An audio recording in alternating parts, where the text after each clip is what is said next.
El nacimiento que cambió la historia, la verdad detrás del evento más controvertido de la humanidad. ¿Qué pasaría si te dijera que el evento más celebrado de la historia humana, ese momento que divide nuestro calendario en antes y después, podría no haber ocurrido como nos han contado durante 2000 años? Imagina por un momento que todo lo que creías saber sobre esa noche en Belén, sobre esa estrella brillante, sobre esos pastores y esos reyes, fuera solo la punta del iceberg de una historia mucho más compleja, más humana y más extraordinaria de lo que jamás imaginaste. Hoy vamos a desentrañar juntos los misterios que rodean el nacimiento de Jesús de Nazaret, pero no desde la comodidad de las tradiciones navideñas que conocemos, sino desde las evidencias históricas, arqueológicas y documentales que han permanecido ocultas durante siglos. Te advierto desde ahora, a lo que estás a punto de descubrir podría cambiar para siempre la forma en que ves ese pesebre, esa estrella de Belén y esa historia que creías conocer. Porque cuando profundizas en los hechos reales, cuando excavas más allá de las postal navideñas y los villancicos, te das cuenta de que la verdad es infinitamente más fascinante y perturbadora que la ficción. ¿Estás preparado para cuestionar todo lo que pensabas que sabías? Porque una vez que cruces esta línea ya no podrás volver a ver la Navidad con los mismos ojos. La historia real del nacimiento de Cristo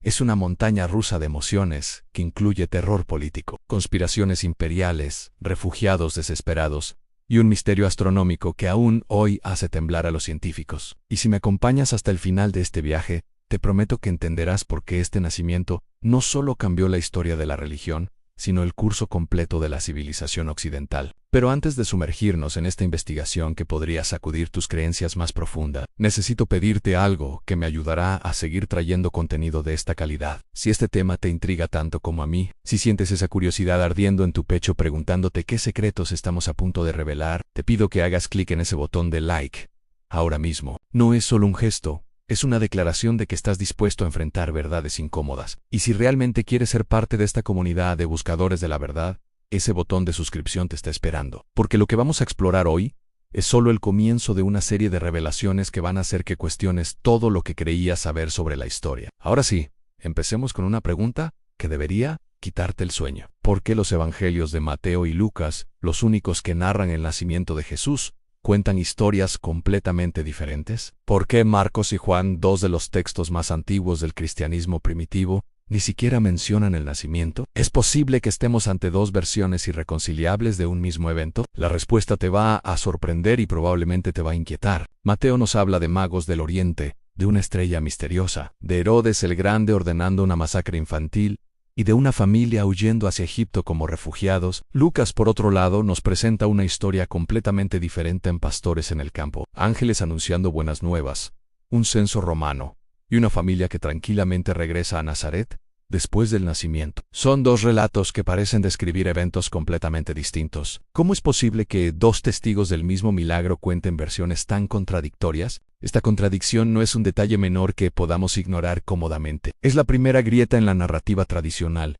y cuando empiezas a tirar de ese hilo, toda la tela se deshace de maneras que no puedes imaginar. Porque si profundizas en el contexto histórico de esas dos narrativas, descubres que cada evangelista tenía una agenda política y teológica completamente diferente. Mateo escribía para una audiencia judía que necesitaba pruebas de que Jesús era el Mesías prometido, y por eso construye una narrativa que conecta el nacimiento con las profecías del Antiguo Testamento. La estrella, los magos, la huida a Egipto, todo está diseñado para hacer eco de las historias de Moisés, de Abraham, de los patriarcas que su audiencia conocía íntimamente. Pero Lucas escribía para una audiencia gentil, para griegos y romanos que no conocían las profecías judías, y por eso construye una historia que encaja perfectamente en las expectativas del mundo grecorromano. Censos imperiales, pastors humilis, cantos angelicales que recordaban a los coros divinos de la mitología clásica. Pero ¿qué pasa cuando intentamos reconciliar estas dos versiones con los hechos históricos verificables? Aquí es donde la cosa se pone realmente perturbadora. El censo que menciona Lucas, ese famoso censo de Quirinio que supuestamente obligó a José y María a viajar a Belén,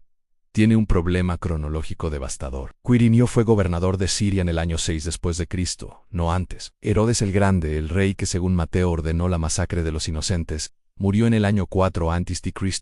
¿Ves el problema? Estamos hablando de una diferencia de 10 años entre los dos relatos, 10 años que crean un agujero temporal imposible de explicar si tomamos ambas narrativas como históricamente precisas. Pero aquí es donde la investigación se vuelve verdaderamente fascinante. porque cuando los historiadores serios empezaron a excavar más profundo, descubrieron algo que cambió completamente el juego. Resulta que ambos evangelistas podrían estar diciendo la verdad, pero no de la manera que esperarías. Las evidencias arqueológicas recientes han revelado que hubo múltiples censos romanos en Judea durante ese período, algunos oficiales y otros locales, algunos registrados en los archivos imperiales y otros perdidos en las brumas del tiempo. Y aquí viene la parte que te va a quitar el sueño. Los romanos tenían una práctica brutal pero eficiente de realizar censos parciales y graduales, especialmente en territorios recién conquistados o en regiones problemáticas como Judea.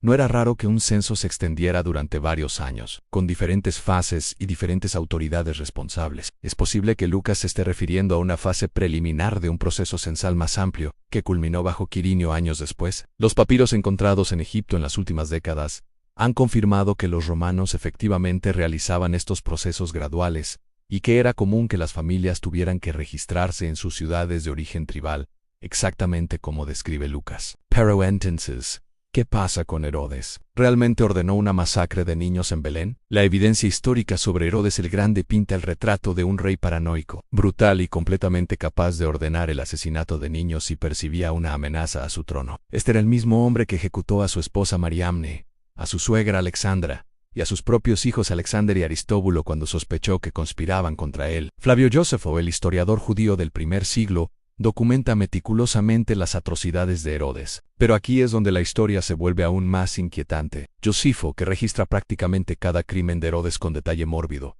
nunca menciona una masacre específica en Belén. ¿Cómo es posible que un historiador tan meticuloso omita un evento tan significativo? Hay varias explicaciones posibles, y ninguna de ellas es reconfortante. La primera posibilidad es que la masacre efectivamente ocurrió, pero fue tan localizada, tan específica de una pequeña aldea como Belén, que no llegó a los registros oficiales romanos o a las fuentes que Josefo consultó. Tienes que entender que Belén en esa época no era más que un pueblo insignificante con quizás 200 o 300 habitantes. Una masacre de niños menores de 2 años en un pueblo de ese tamaño podría haber involucrado entre 10 y 20 víctimas, un número trágico para las familias afectadas, pero estadísticamente invisible en los registros de un reino donde Herodes ejecutaba a cientos de personas regularmente. La segunda posibilidad es aún más perturbadora, que Mateo esté utilizando un lenguaje simbólico y tipológico para conectar la historia de Jesús con la de Moisés, quien según el Éxodo también escapó de una masacre infantil ordenada por el faraón. En este caso, la masacre de los inocentes podría ser una construcción teológica diseñada para establecer paralelos mesiánicos,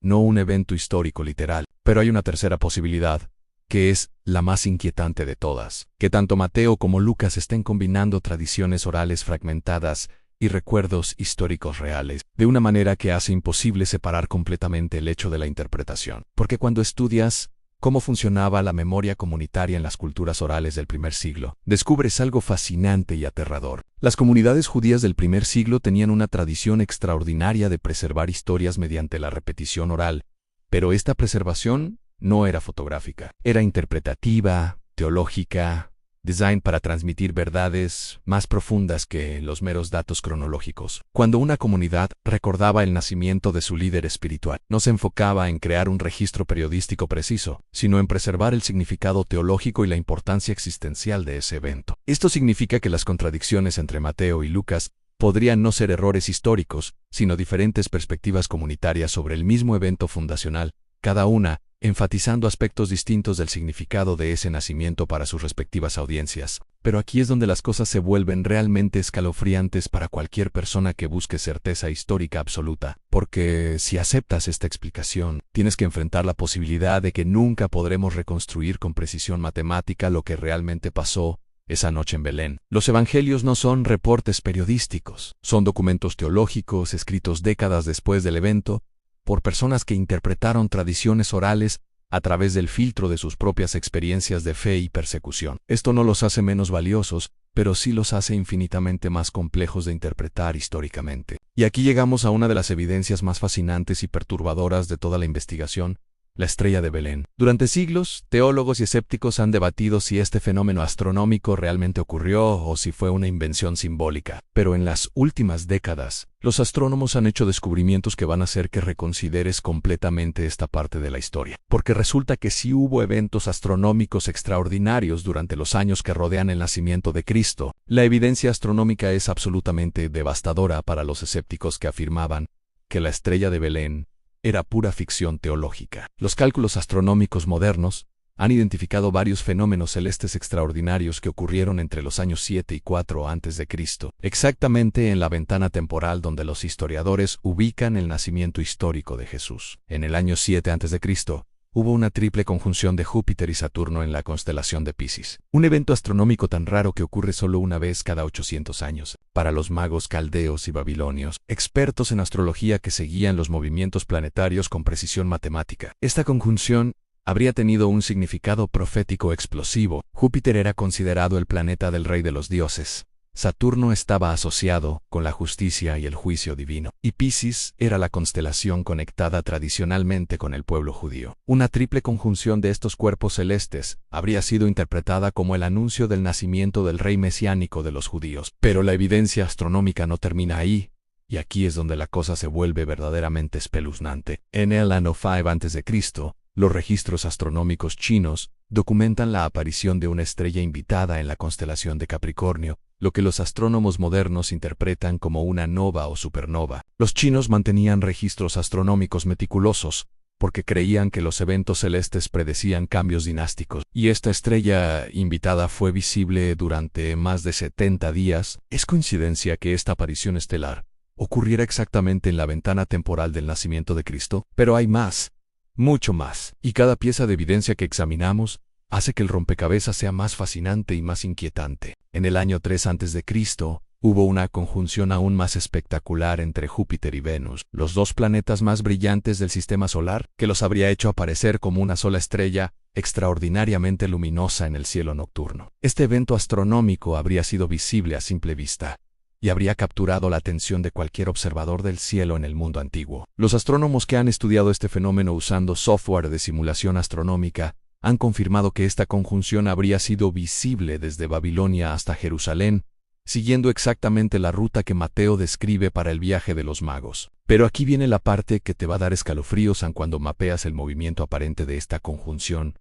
A lo largo de varias semanas, descubres que desde la perspectiva de observadores moviéndose de este a oeste, la estrella habría parecido detenerse y permanecer estacionaria sobre el área de Belén durante varios días. Esto coincide exactamente con la descripción de Mateo de que la estrella se detuvo sobre el lugar donde estaba el niño. Es posible que los magos fueran astrónomos babilonios que siguieron esta conjunción planetaria durante semanas, interpretándola como una señal divina del nacimiento del rey mesiánico. La evidencia histórica sobre los magos del Oriente también es fascinante. Durante el período del exilio babilónico, la comunidad judía en Mesopotamia había mantenido sus tradiciones proféticas, especialmente las profecías mesiánicas de Daniel, que había sido precisamente un alto funcionario en la corte de Babilonia. Los magos caldeos habrían tenido acceso a estos textos proféticos judíos y habrían entendido las conexiones entre los eventos astronómicos y las expectativas mesiánicas judías. No eran reyes como la tradición posterior los convirtió, sino sacerdotes, astrónomos altamente educados, miembros de una casta intelectual que había preservado durante siglos el conocimiento astronómico y matemático de las antiguas civilizaciones mesopotámicas. Pero cuando profundizas en la evidencia histórica sobre estos magos, descubres algo que debería hacer que reconsideres completamente su viaje a Jerusalén. Los magos no eran turistas espirituales en busca de aventuras místicas, eran representantes oficiales o semioficiales de poderes políticos extranjeros que venían a rendir homenaje al nacimiento de un nuevo rey. En el mundo antiguo, el nacimiento de un heredero al trono era un evento geopolítico de primera magnitud, y los reinos vecinos enviaban delegaciones diplomáticas para establecer relaciones tempranas con las nuevas dinastías. Esto significa que la visita de los magos no era solo un evento religioso, sino un reconocimiento político internacional del nacimiento de alguien que los poderes extranjeros consideraban legítimamente real. ¿Te das cuenta de las implicaciones devastadoras de esto? Si los magos efectivamente vinieron a rendir homenaje, significa que el nacimiento de Jesús fue reconocido desde el principio como un evento de significancia política, no solo religiosa. Esto explicaría perfectamente la reacción paranoica de Herodes, quien habría interpretado la visita de representantes extranjeros como una amenaza directa a la legitimidad de su propia dinastía. Herodes no era un rey judío legítimo, era un idumeo que había llegado al poder mediante alianzas políticas con Roma, y su reinado estaba constantemente amenazado por pretendientes que podían reclamar legitimidad davídica. El reconocimiento internacional de un nuevo rey de los judíos habría sido una provocación política explosiva. Pero aquí llegamos a uno de los misterios más inquietantes de toda la narrativa. ¿Qué pasó con los magos después de que adoraron al niño Jesús? Mateo simplemente dice que regresaron a su tierra por otro camino, después de ser advertidos en sueños de no volver a Herodes. Esta desaparición súbita de los magos de la narrativa evangélica ha generado décadas de especulación histórica, porque cuando estudias los patrones diplomáticos del mundo antiguo, descubres que las delegaciones internacionales no simplemente se evaporaban sin dejar rastros en los registros históricos. Los magos habrían regresado a sus cortes de origen con informes detallados sobre su misión, y estos informes habrían sido preservados en archivos reales. Es posible que existan registros perdidos en las ruinas de Babilonia o en los archivos persas que documenten esta embajada diplomática. Los arqueólogos han encontrado miles de tabletas cuneiformes en las ruinas de las antiguas capitales mesopotámicas, muchas de ellas aún sin traducir, que documentan intercambios diplomáticos, observaciones astronómicas y eventos políticos del período helenístico y romano temprano. ¿Podría alguna de estas tabletas contener referencias a la misión de los magos? La posibilidad es tan intrigante como aterradora para los historiadores,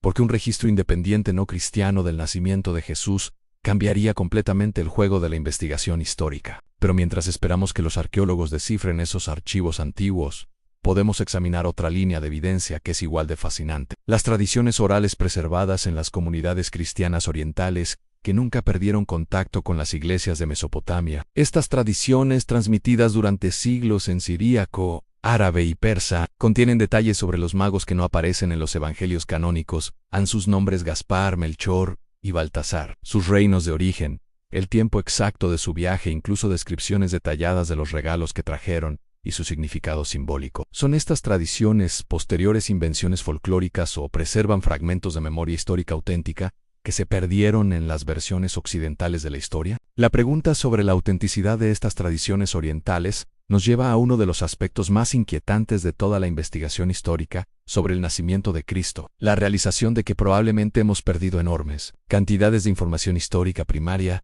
que nunca podremos recuperar. El cristianismo primitivo era extraordinariamente diverso, con comunidades en Siria, Egipto, Etiopía, India y Asia Central que preservaron tradiciones y documentos que nunca llegaron a Europa. Muchas de estas comunidades fueron destruidas por invasiones, persecuciones o cambios climáticos, y sus bibliotecas y archivos se perdieron para siempre. Esto significa que nuestra comprensión occidental del nacimiento de Cristo está basada en una fracción minúscula de la evidencia histórica que una vez existió. Los manuscritos encontrados en Aj-Hammadi en Egipto, los documentos descubiertos en las cuevas los papiros recuperados de los desiertos de Asia Central, todos nos recuerdan constantemente que la historia antigua está llena de sorpresas que pueden cambiar completamente nuestras perspectivas en cualquier momento. Pero hay otra línea de evidencia que es aún más perturbadora para cualquiera que busque certeza histórica en la evidencia arqueológica de la Palestina del primer siglo. Porque cuando los arqueólogos empezaron a excavar sistemáticamente los sitios asociados con el nacimiento de Cristo,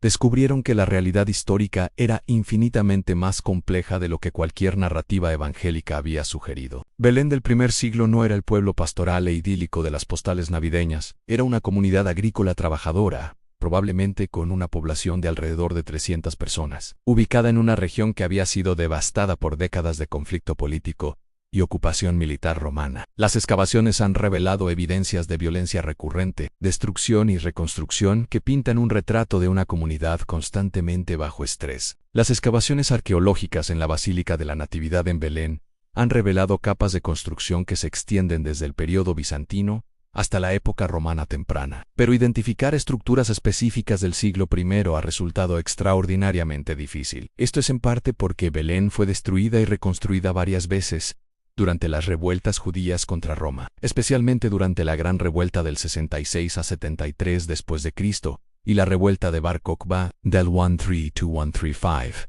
Después de Cristo, los romanos tenían una política deliberada de destruir sitios que consideraban simbólicamente importantes para la resistencia judía, y es posible que cualquier estructura asociada con el nacimiento de Cristo fuera específicamente objetivo de destrucción. Pero aquí es donde las cosas se vuelven verdaderamente inquietantes para los historiadores. Las excavaciones han encontrado evidencias de que el área bajo la actual Basílica de la Natividad fue efectivamente utilizada para propósitos religiosos durante el período romano temprano, pero no necesariamente cristianos. Se han encontrado fragmentos de inscripciones en hebreo y arameo, restos de estructuras que podrían haber sido mikvet, años rituales judíos, y artefactos que sugieren actividad religiosa judía continua en el sitio. Esto plantea una pregunta devastadora.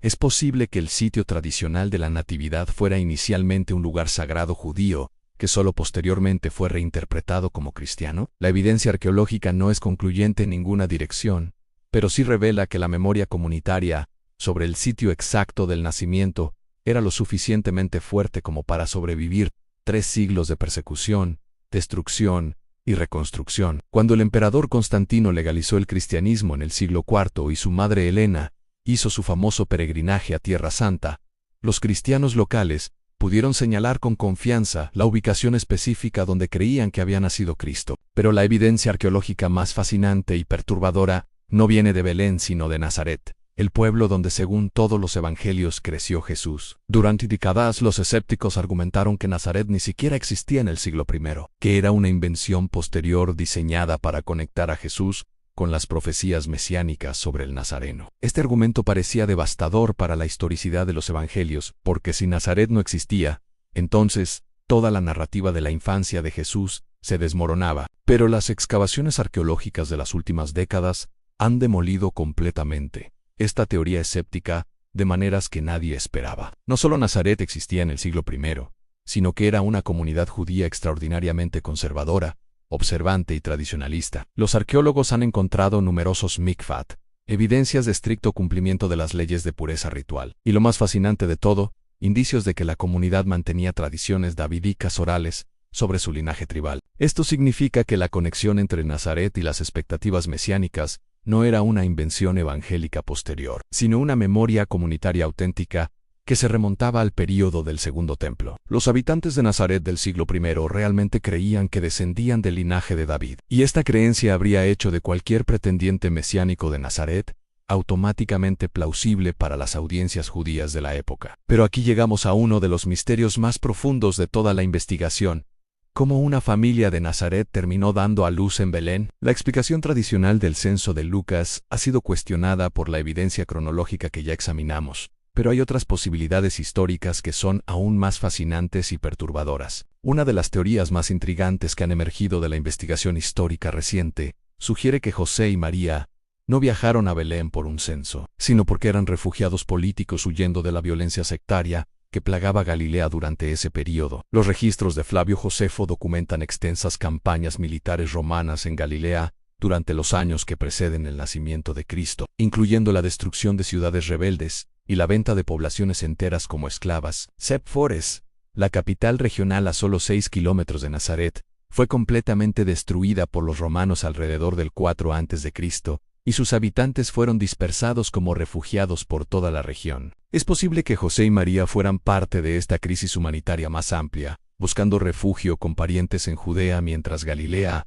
era pacificada brutalmente por las legiones romanas. Esta teoría explicaría perfectamente por qué una pareja de Nazaret terminó en Belén durante un período de crisis, por qué no pudieron encontrar alojamiento adecuado, la región estaba llena de refugiados, y por qué posteriormente huyeron hacia Egipto cuando la situación política se deterioró aún más con la masacre ordenada por Herodes. Los refugiados políticos del primer siglo seguían redes familiares y tribales específicas cuando buscaban seguridad, y las conexiones davídicas de Belén habrían hecho de ese pueblo un destino natural para una familia nazarena que reclamaba descendencia tribal. Pero esta explicación alternativa también plantea preguntas inquietantes sobre la naturaleza del nacimiento mismo. Si José y María eran refugiados políticos en una región devastada por la guerra, ¿qué tan pacífico pudo haber sido realmente esa noche en Belén? ¿Estamos romantizando un evento que ocurrió en medio de una crisis humanitaria de proporciones devastadoras? La realidad histórica del mundo en el que nació Cristo era infinitamente más brutal, más caótica y más desesperante de lo que cualquier villancico navideño jamás ha sugerido. La Palestina del siglo I estaba atravesando una crisis existencial que había durado generaciones. Ocupación militar extranjera, colapso económico, fragmentación religiosa violencia sectaria constante y la constante amenaza de genocidio. La población judía había sido reducida drásticamente por décadas de guerra y represión.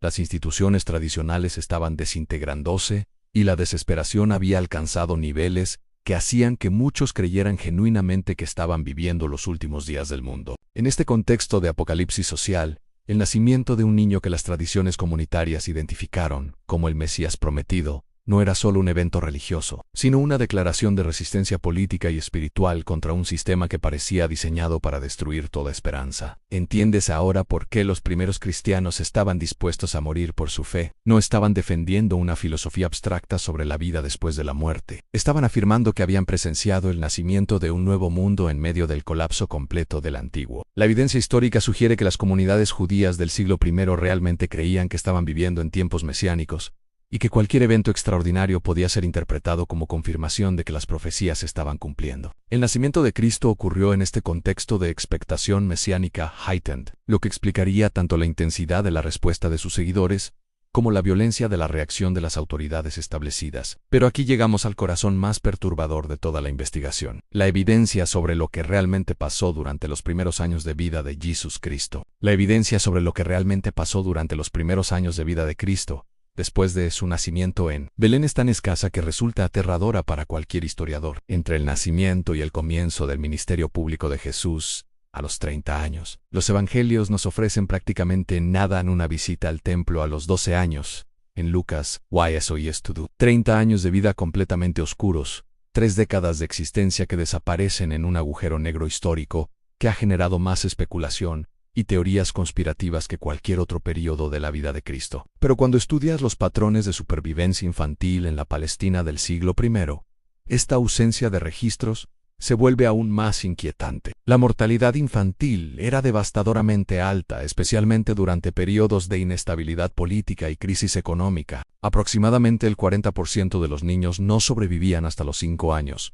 Y la expectativa de vida promedio era de apenas 35 años. ¿Cómo es que un niño nacido en condiciones de refugiado, en medio de una crisis humanitaria, no solo sobrevivió, sino que llegó a la edad adulta lo suficientemente sano y educado como para iniciar un ministerio que cambiaría la historia del mundo? La evidencia arqueológica sobre las condiciones de vida en Nazaret durante las primeras décadas del siglo I pinta un retrato de una comunidad que luchaba desesperadamente por sobrevivir. Las excavaciones han revelado casas minúsculas excavadas en la roca, sistemas de almacenamiento de agua que sugieren escasez crónica y evidencias de malnutrición generalizada en los restos óseos encontrados en las tumbas del período. Sin embargo, cuando Jesús emerge en los registros históricos 30 años después, aparece como alguien claramente educado, capaz de leer las escrituras hebreas, familiarizado con las tradiciones rabínicas complejas y equipado con habilidades retóricas que impresionaban incluso a sus enemigos. ¿Cómo se explica esta transformación de un niño refugiado en un maestro religioso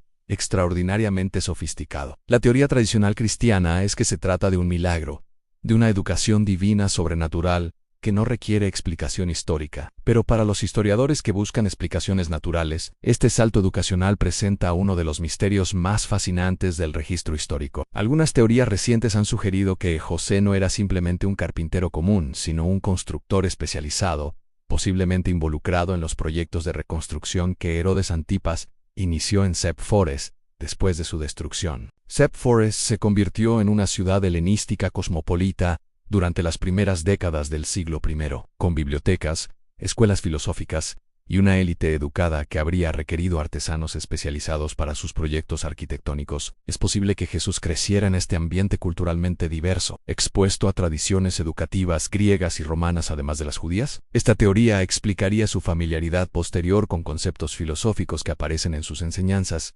así como su habilidad para comunicarse efectivamente con audiencias tanto judías como gentiles. Pero hay evidencia aún más intrigante que sugiere conexiones educativas que van mucho más allá de lo que cualquier teoría tradicional ha considerado. Los manuscritos del Mar Muerto han revelado la existencia de comunidades judías esotéricas que preservaban tradiciones educativas extraordinariamente sofisticadas, incluyendo textos astronómicos, matemáticos y místicos que no aparecen en ningún otro lugar de la literatura judía del período. ¿Es posible que el joven Jesús haya tenido contacto con estas comunidades durante sus años formativos? La posibilidad de conexiones entre Jesús y las comunidades esotéricas del Mar Muerto ha obsesionado a los investigadores durante décadas, especialmente porque los paralelos entre algunas enseñanzas de Cristo y los textos encontrados son tan precisos que resultan perturbadores. Ambas tradiciones enfatizan la inminencia del reino de Dios, la importancia de la purificación ritual, la crítica a la corrupción del establishment religioso de Jerusalén y la expectativa de un maestro de justicia mesiánico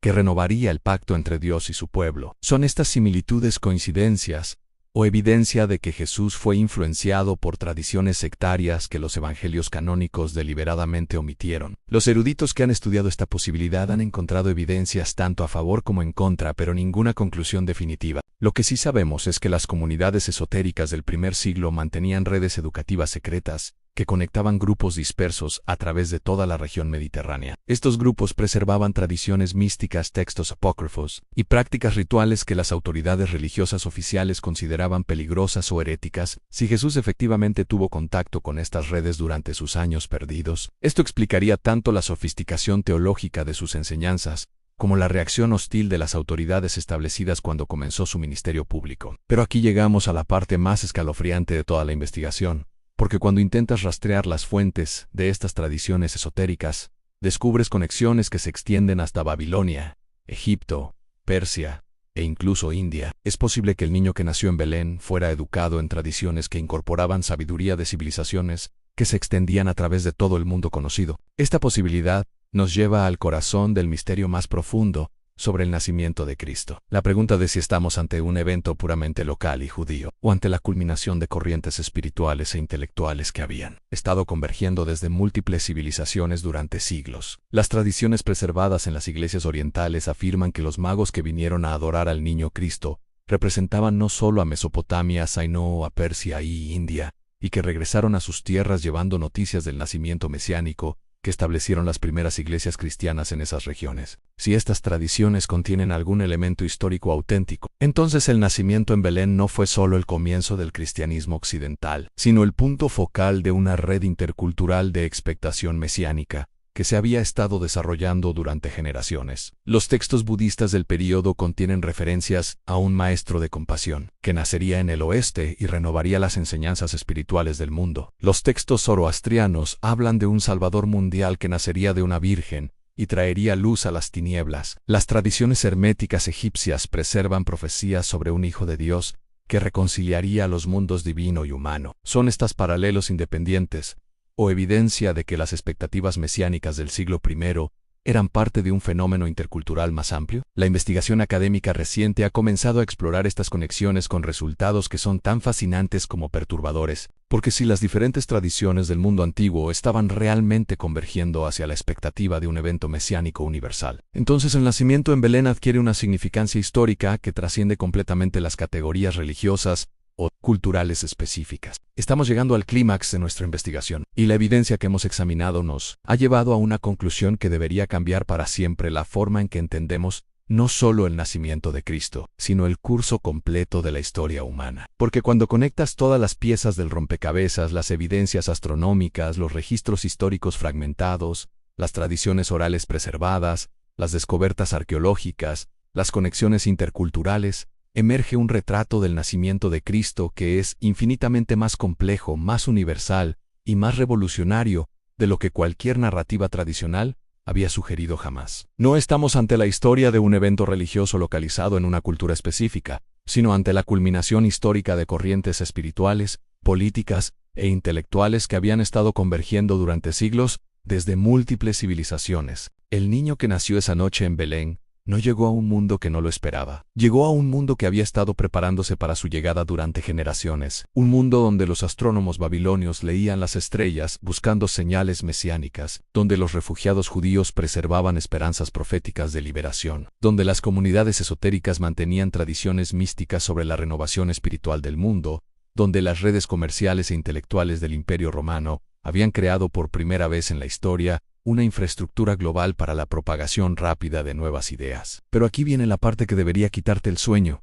y hacerte reconsiderar todo lo que creías saber sobre la relación entre lo divino y lo humano en la historia. Porque toda esta evidencia, menos astronómica, histórica, arqueológica, cultural, sugiere que el nacimiento de Cristo no fue un evento que interrumpió el curso natural de la historia, sino la culminación lógica de procesos históricos que habían estado desarrollándose durante siglos. ¿Ves la implicación devastadora de esto? Si el nacimiento de Cristo fue realmente la culminación de procesos históricos naturales que se habían estado desarrollando durante generaciones, entonces tenemos que reconsiderar completamente la relación entre lo divino y lo histórico, en formas que van a hacer que tu mente religiosa o tu mente escéptica se sienta profundamente incómoda. Para los creyentes, esta evidencia sugiere que Dios trabajó a través de la historia humana de maneras infinitamente más sofisticadas y pacientes de lo que las teologías tradicionales jamás habían imaginado, preparando el mundo durante siglos para un evento que parecería completamente natural desde una perspectiva histórica pero completamente milagroso desde una perspectiva de fe. Para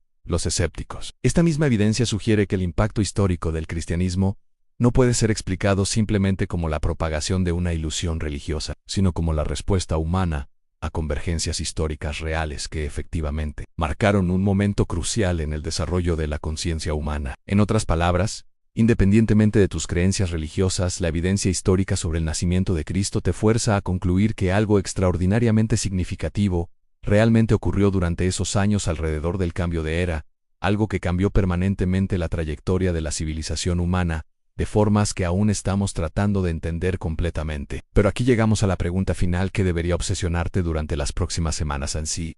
Todo esto es cierto. Si el nacimiento de Cristo realmente representó la culminación de procesos históricos que habían estado convergiendo durante siglos, entonces, ¿qué significa esto para nosotros?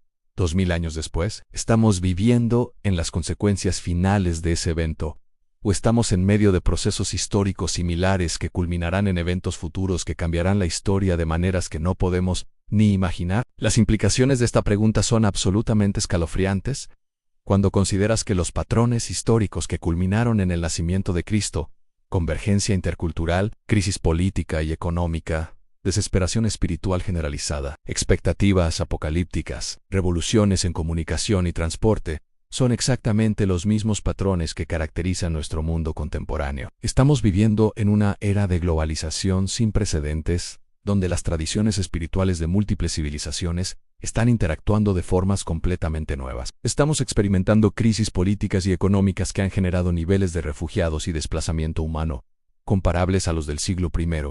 Nuestras sociedades están plagadas por la misma desesperación existencial y las mismas expectaciones apocalípticas que caracterizaron el mundo en el que nació Cristo. Y tenemos tecnologías de comunicación que hacen posible la propagación instantánea de ideas a través de todo el planeta, de formas que los primeros cristianos nunca podrían haber imaginado. ¿Es coincidencia que estemos viviendo en condiciones históricas tan similares a las del siglo I? ¿O estamos ante la evidencia de que la historia humana se desarrolla en ciclos que culminan periódicamente en eventos que transforman permanentemente la conciencia de nuestra especie? La investigación histórica seria no puede responder estas preguntas definitivamente, pero sí puede documentar los patrones y ayudarnos a entender que el nacimiento de Cristo no fue un accidente histórico aislado, sino parte de procesos más amplios que continúan desarrollándose en nuestro tiempo. Y esto nos lleva a las consideraciones finales que deberían cambiar para siempre la forma en que piensas sobre tu lugar en la historia humana. Después de haber examinado toda esta evidencia, después de haber explorado las contradicciones aparentes, los misterios astronómicos, las conexiones interculturales y las implicaciones históricas más amplias, llegamos a una conclusión que debería ser tanto humillante como electrizante para cualquier persona que se considere parte de la historia humana. El nacimiento de Cristo no fue simplemente un evento religioso que puede ser aceptado o rechazado basándose en preferencias teológicas personales. Fue un momento histórico que marcó permanentemente el desarrollo de la conciencia humana de formas que afectan a cada persona viva hoy, independientemente de sus creencias religiosas específicas. Los valores que damos por sentados sobre la dignidad humana individual, la importancia de la compasión universal, la posibilidad de transformación personal, la responsabilidad de cuidar a los vulnerables, la esperanza de que el sufrimiento humano no es permanente. Todos estos valores pueden ser rastreados históricamente hasta las implicaciones del evento que ocurrió esa noche en Belén hace 2000 años. Esto no significa que tengas que aceptar ninguna doctrina religiosa específica para reconocer el impacto histórico devastador de ese nacimiento. Significa que tienes que reconocer que tu propia existencia, tus valores, tu forma de entender la realidad, han sido moldeados por las ondas expansivas de un evento que comenzó con el nacimiento de un niño refugiado en una región devastada por la guerra. Y esta realización debería hacer que te preguntes, ¿qué responsabilidad tienes tú, como heredero de esa transformación histórica? de participar conscientemente en los procesos históricos que están desarrollándose en tu propio tiempo? ¿Estás viviendo de manera que contribuya a la expansión de esa conciencia transformadora que comenzó en Belén? ¿O estás viviendo de manera que resista o ignore las implicaciones de esa herencia histórica? Estas preguntas no son académicas abstractas, son interrogantes existenciales que deberían determinar las decisiones más importantes de tu vida. Porque sí es cierto que el nacimiento de Cristo marcó un momento crucial en la evolución de la conciencia humana. Entonces cada generación tiene la responsabilidad de decidir si va a participar en la continuación de esa evolución o si va a resistir y tratar de revertir el proceso. La evidencia histórica que hemos examinado sugiere que transformaciones similares han ocurrido en múltiples puntos de la historia humana, y que estamos viviendo en condiciones que podrían culminar en otra transformación de magnitud comparable durante nuestras propias vidas. La pregunta no es si estos procesos van a continuar desarrollándose, la pregunta es qué papel vas a jugar tú en su desarrollo. ¿Vas a ser parte de las fuerzas que resisten el cambio y tratan de preservar sistemas que ya no funcionan? ¿O vas a ser parte de las fuerzas que trabajan conscientemente para facilitar las transformaciones que nuestro mundo necesita desesperadamente? El niño que nació en Belén creció hasta convertirse en alguien que desafió todos los sistemas de poder de su época, que propuso valores radicalmente alternativos a los que dominaban su cultura, que estaba dispuesto a sacrificar su propia vida por la posibilidad de que la humanidad pudiera vivir de manera diferente. ¿Estás dispuesto a hacer sacrificios comparables por las transformaciones que tu época requiere? ¿O vas a seguir viviendo como si la historia fuera algo que les pasa a otras personas en otros tiempos, sin reconocer que tu propia vida es parte del mismo proceso histórico que comenzó esa noche en Belén? La respuesta a estas preguntas va a determinar no solo el significado de tu propia existencia, sino tu contribución al curso futuro de la historia humana. Y aquí llegamos al final de este viaje que comenzó con preguntas sobre la historicidad de un nacimiento y termina con preguntas sobre el propósito de tu propia vida. Porque cuando estudias seriamente la evidencia sobre el nacimiento de Cristo, cuando examinas las fuerzas históricas que convergieron en ese momento, cuando entiendes las implicaciones que continúan desarrollándose 2000 años después, te das cuenta de que no puedes permanecer neutral ante la pregunta de qué significa estar vivo en este momento particular de la historia humana. El nacimiento en Belén no fue el final de una historia, fue el comienzo de una transformación que continúa desarrollándose en tu época,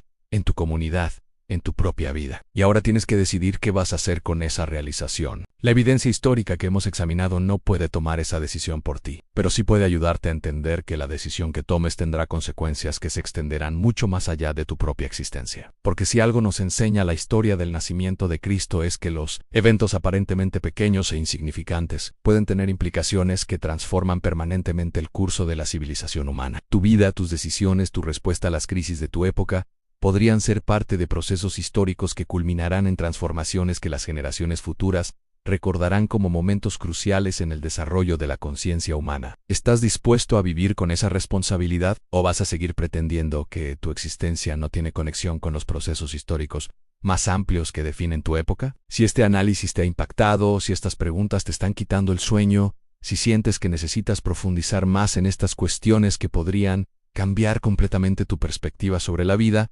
entonces, dale like a este video ahora mismo. Compártelo con personas que sepas que están luchando con estas mismas preguntas existenciales. Suscríbete al canal porque vamos a continuar explorando eventos históricos que pueden cambiar para siempre la forma en que entiendes tu lugar en el mundo. Y por favor, comenta abajo qué parte de esta evidencia te impactó más. ¿Crees que estamos viviendo en condiciones históricas similares a las del siglo I? ¿Estás dispuesto a reconocer que tu propia vida es parte de procesos históricos que continúan desarrollándose desde aquel nacimiento en Belén? Incluso si discrepas completamente con las conclusiones de esta investigación, tu perspectiva es valiosa para entender cómo diferentes personas interpretan la evidencia histórica. No tengas miedo de expresar tu punto de vista, porque solo a través del debate honesto podemos acercarnos a la verdad sobre estos misterios que han obsesionado a la humanidad durante 2000 años.